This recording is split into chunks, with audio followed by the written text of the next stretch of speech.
துதிப்போமாக. கர்த்தர் தொடர்ந்து ஆசீர்வதிப்பார். ஏசாயா 58:11 வாசித்து முடிக்கலாம். இந்த ஆசீர்வாதம் இன்னைக்கு மாத்திரமல்ல, தொடர்ந்து கண்டினியூ ஆகும் என்கிற தேவன் வாக்குத்தத்தம் வெளிப்படுத்துகிறார். வாசிக்கலாம். ஹல்லேலூயா. 2025 மாத்திரமல்ல, இந்த திருப்தி நித்தமும் உங்களுக்கு நடத்தி மகா வறட்சியான காலங்களிலும் ஆத்மா திருப்திப்படுத்துவா, திருப்தியாக்கி எலும்புகளை நினைவுள்ளதாக்கி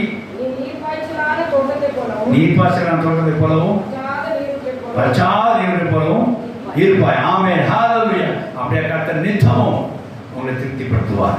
2025 வருஷம் மட்டுமல்ல, இனி வரப்போற நாட்களில் கர்த்தர் உங்களை திருப்திப்படுத்துவார்கள். தேவனுடைய வாக்குத்தத்தமா. ஆகையினால கர்த்தர் இம்மட்டும் நம்ம ஆவிக்கு வாழ்க்கை, நம்ம ஆவிக்கு தேவன் அளித்த திருப்திக்காகும். கர்த்தர் இம்மட்டும் நம்ம ஆத்மாவுக்கு தேவன் அளித்த திருப்திக்காகும். கர்த்தர் இம்மட்டும் நம்முடைய சரீரத்துக்கு அடுத்த திருப்திக்காகும். விசேஷமாக இந்த 2005 ஆண்டிலே கர்த்தர் நம்ம ஆவி ஆத்மா சரீரத்துக்கு அடுத்த திருப்திக்காகும். தேவனுக்கு நன்றி செலுத்தி துதி செலுத்துவோமாக. கர்த்தர் நித்தமும் நம்மளை திருப்திப்படுத்தி நடத்துவாங்க. கர்த்தர் அவன் வார்த்தைகள் ஆசீர்வதிப்பாங்க. ஆமென். ஹல்லேலூயா. ஹல்லேலூயா. தொடர்ந்து தேவனை சோதரிப்போமாக. கர்த்தர் வாழ்க்கை நம்ம இந்த வருஷத்திலே கர்த்தர்